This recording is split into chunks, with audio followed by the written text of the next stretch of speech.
All right, everybody, welcome back. Another edition of the Unwired Appalachia podcast. I'm Randy White. We got a very special guest, Brett Keene.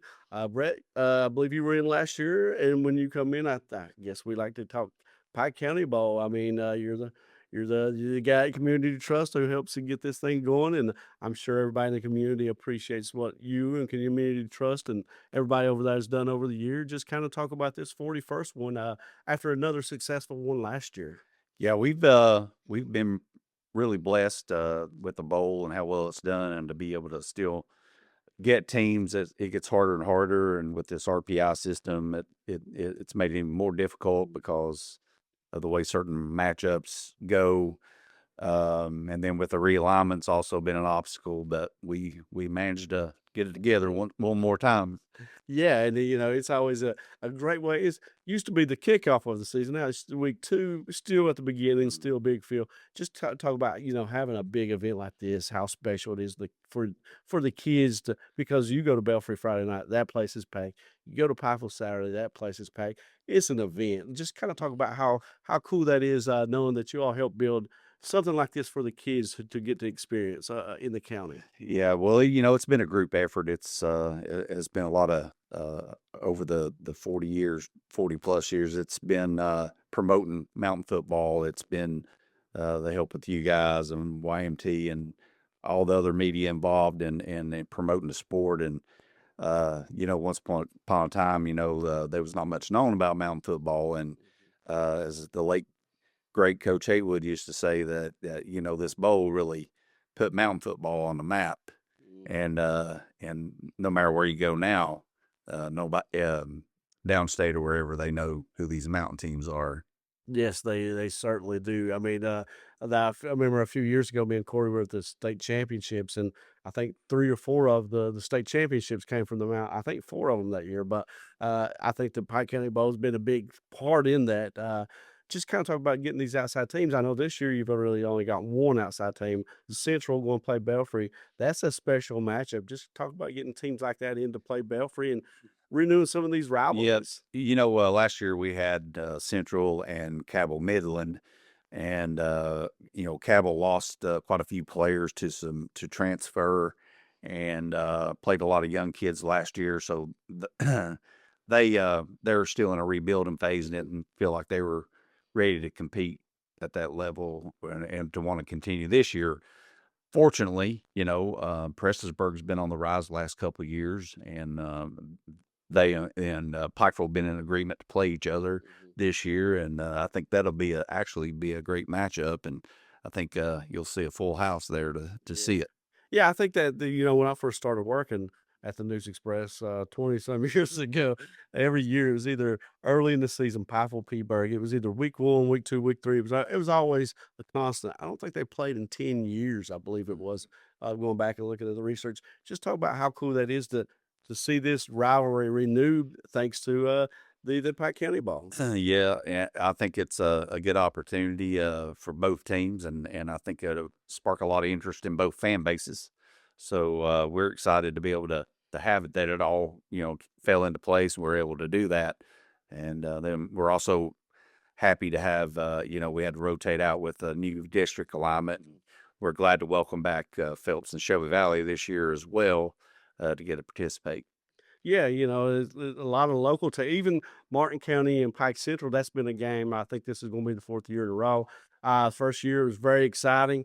Martin County kind of separated themselves. Pike Central, though, looking to catch up and maybe even things out. That should be another exciting matchup too. I mean, Yep. and that's one to kick it off. I mean, that's a great matchup. Just talk about having those great matchups kicking it Yep, off. I think both those teams will be good this year. I think Mr. Hicks having another year under his belt at quarterback. I look for him to have a big year this year, and I look for Martin County to continue on what they've built on the last few years. Yeah, it just kind of talk about, you mentioned Hicks. There's so many good local athletes, and over the years to help showcase them, put them on platforms, get them seen, not just in Pike County and East but across the state. Talk about how that's part of the benefit that people don't talk about. Talk about helping these kids get to bigger stages, getting their names out, because I think that's huge. I think it's huge too, and I think that in today's time, it's so much different than back in my day when I played. I think social media and Twitter and all the things that they get recruited on has made such a big difference. And the bowl being on stream, live stream, uh, coaches that have interest and know these players, they can, you know, pull them up and watch them play a full game right there.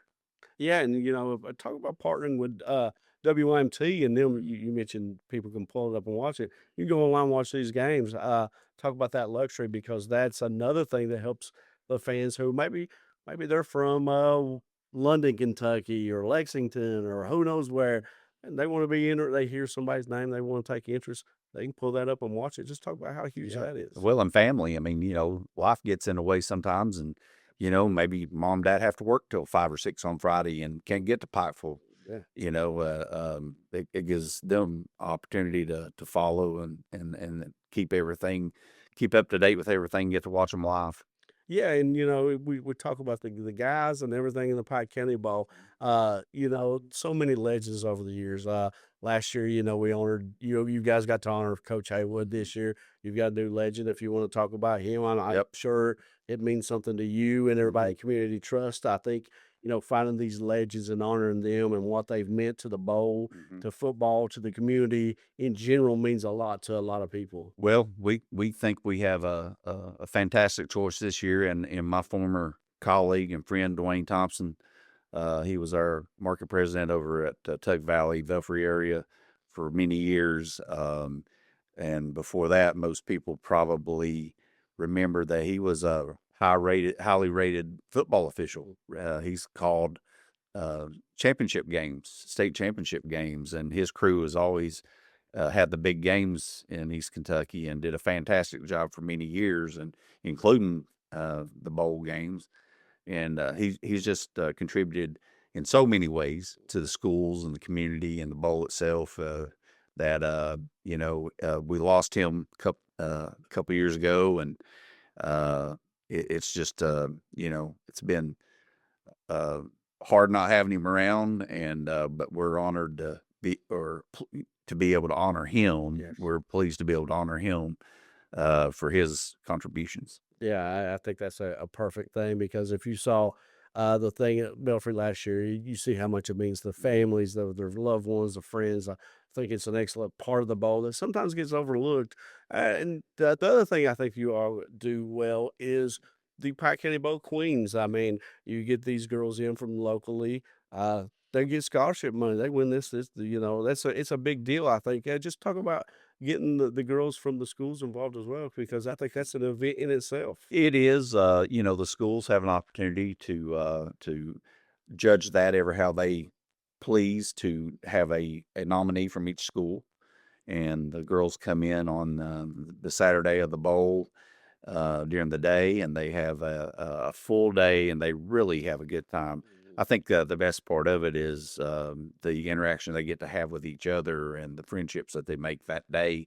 They're all chasing the same thing, but at the same time, we constantly remind them, when we start out that day that they're all winners. They're the best of their school, and they shouldn't lose sight of that, and that we want them to look at it as as an experience, and to enjoy it, and not be overstressed about it. But at the same time, it's a full day event. We have them in for a luncheon. They have a judging that goes on where they meet with a panel of judges. They have questions for them. They look at their community activities, their GPA, all those things, and come up with a winner. And I think they do a good job of selecting a winner. We've had some really fantastic choices over the years, and then of course they get to dress up in their finest and be out on the field that night for everybody to get to see them and hear about them and hear about those accomplishments, and winner gets chosen and gets a scholarship. Yeah, that's awesome. I mean, anytime you can give back with scholarships is great.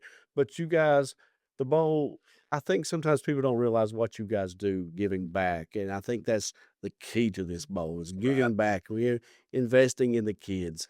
Talk about over the years, how you all have invested because a lot of teams nowadays they struggle to bring in money. Everything's so expensive, whether it's helmets, whatever. but you guys give back to each team in this Yep. bowl, and I think that's what makes this thing special. Well, and we encourage the better support we'll get from the community, the more people come out and buy tickets, the more we can do and the more we can give back. So, as you said, everything, inflation and the prices of all the things associated with sports and football is so much that, especially your smaller schools, they've come to me many times, like at the luncheon or at the distribution luncheon, and say, we couldn't make it without Pike County Bowl. We couldn't do it, and financially, and that's a good feeling to be able to, have that impact to give young people an opportunity to play a great sport.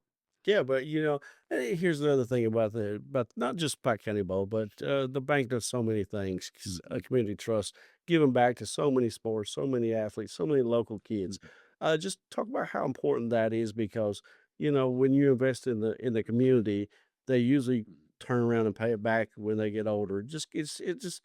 What's your take on that? Well, to us, we're reinvesting with people that have invested in us already, and that we hope continue to do so, as you said, and just the same as the bowl. The more people that support, Community Trust Bank, then the more support we can keep providing to the community. But we've been blessed with such a great group of executives and leaders that have encouraged us to participate in the community, not just financially, but with our time and our talents. And it's just, fantastic to work for a company like that. And I think people can see that and see that we do and that we love to do. And it's just an important piece in being a part of the communities we serve. Yeah, for people who don't know, we kind of help with the Pike County Bowl magazine, the program that everybody gets at the game, and you guys are great to work with. Just kind of talk about, the behind the scenes, like the things that people don't see. I'm sure right now is probably once all the stuff right now is probably the time to breathe, or you would think, but now it's probably time to start getting ready for next year. Find those outside teams for the 2 years. Just talk about all the things that people don't see because it takes a lot to put on a bowl like It this. does, and the and a lot of things people some people have misconception about is the Pike County Bowl is run by a bowl committee, Yeah. and I'm actually the only member from the bank that's on the committee. It's made up of community individuals from each of our county school areas, and so we govern it, so to speak, and vote on the decisions to be made and the rules and all those things. And then there's a lot of people behind the scenes that do a lot of work, such as our marketing department that works with you a lot, Yes. and then you guys on getting which you do a fantastic job with the magazine and the ads and getting that out with all the team info. Y'all do a great job with that, and we appreciate that. And like I said, our marketing team they do all the designs and the graphics and the T-shirt designs and all those things, and couldn't make it without them for sure. And shout out to them for doing a good job. We have both the county and the city AD sit on the committee, and they're often instrumental in finding those teams. And I don't have both signed on the dotted line yet, but I am glad to report that as of today, we have 2 commitments for 27-28. And so hopefully we'll get those signed up and be able to announce those soon. Yeah, that's huge, doing these 2-year commitments because that's usually realignments, all that. You usually 2-year commitments are people always wonder why does teams have the same schedule basically for 2 years? Well, it's because the realignments are every 2 years and everybody, redoes stuff after that. There's always 2-year contracts. But getting back to the bowl, we'll start talking about some of the games now. I mean, we mentioned them earlier, but we didn't go in depth. Friday night, I mean, Pike Central, Martin County to open it, Belfry Central. Talk about what a way to open this. I mean, that's 2 fantastic games. Yeah, we've had some good matchups at Belfry over the years, and I think this year's no exception. I think those first 2 we talked about just a little bit earlier, I look for both of those teams to come out, both of those to be improved, and we'll battle each other. And then, of course, Belfry's always Belfry. If you ask them, they'll say we hope to get a little bit better every game. But I'm sure they'll be very good. And Louisville Central traditionally has a strong team, so I don't expect this year to be any different for those two. Yeah. For me, from my perspective, Louisville Central, they're a little bit of an unknown new coach. We'll see how he does. Usually loaded with athlete speed. It's always a tough matchup. Belfry, like you said, you know what to expect from Belfry. Pike Central, they also have a new coach coming in. A lot of excitement around Coach Sloan up there. Then with Martin County, they're always right there too. Cross districts, those two teams can meet in the playoffs. How cool is that? When you see maybe a preview of what you see in the first or second round. It is pretty cool, and it's cool for the teams because once you get to see them face to face, and match up with them, you probably learn a lot about yourself and where you need to go to get to playoff time. Yeah, and then this will be Saturday night at Pikeville. You got Shelby Valley and Phelps. Phelps is coming back in it. Shelby Valley, they've got a new coach too, Eric Ratliff. I think the last time he was head coach at Shelby Valley was 10 years ago. I think everybody remembers his run to. I think he made it. They won the regional. Region went all the way to the state semifinals. Yep. Just talk about how exciting this is, getting Phelps back in, getting Shelby Valley. Well, from what I hear in the community up there, I think Shelby Valley's fans and their contingent's pretty happy to have Coach Ratliff back, and I look for him picked up, from where he was there before, and they have some good athletes, and we'll see what happens with them. Phelps, as you said, they get back into the bowl. They had a pretty good season last season. I'm not sure how much they have coming back this year, but should be a good battle between those two.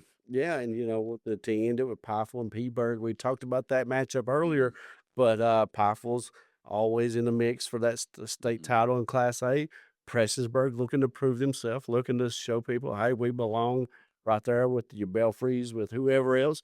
Just talk about how intriguing that matchup is, because tradition matchup, two mountain teams right down the road from each other, should be fun. Well, Prestonsburg's had a nice run the last couple of seasons, and build them back to where they've been in the past. And I think they even got a few more athletes come in this year from what I've been told. And of course, Pikeville is the same as what I said about Belfry. Pikeville's Pikeville, and I think they got some really strong skill players back, and line looks like it has continued to evolve, and I think their success will stand on that, and for both teams on how healthy they can stay through the season. But I look for that to maybe be the matchup of the whole thing. Oh yeah, it should be fun. I think I think you all hit a home run with that matchup. And all of them really could be special, great, fun games, and I expect them all to be great games. But that one should be the one that most people circle. It's a little intriguing, I think. Yeah, I think so. Just kind of talk about, I guess, last few things, and we'll wrap up. Maybe some of the things that the fans should, know coming into the thing. Should you get there early if you want a good seat, because crowds are huge. Yeah, I do think that crowds will be huge, and what I would say is that for the folks that if it is really super crowded as it is sometimes, that if you're in the first game, and after that game, if you want to hang around and watch the second game, that's fantastic too, for you to do that. Be mindful of the second team's fans as they come in, that they want to see their kids too, and maybe share the space and just be good humans to one another. Absolutely. We want to see everybody go out, have fun, get along, and just celebrate the kids, because I think that's what it's about, honestly. Anything else I might have missed that you want to add? Because I know that we could probably sit here and talk football. We could probably go from Pike County Bowl to week 2 to week 3, but we kind of focus on the bowl itself. So if anything else I might have missed that you want to add? Well, it's just exciting when it gets football time. It feels a little different here in the mountains, and everybody gets excited, and we're just looking forward to it, dude. Yeah, and with that, I think we'll wrap this up.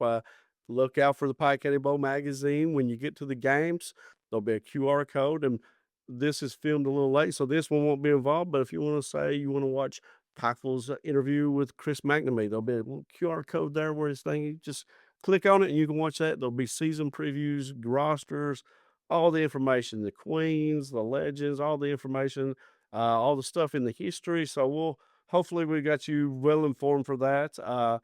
Be on the lookout for some of our other interviews coming up. We got a bunch of them taped. So we thank everybody for watching. Check out our social medias, our Facebook, YouTube. These are on Spotify, Apple, whatever. If there's a place for us, Corey's probably got it up because Corey does all that cool stuff. For Corey Vance behind the scenes, for Brett Keene, I'm Randy White. I'm Unwired Appalachia.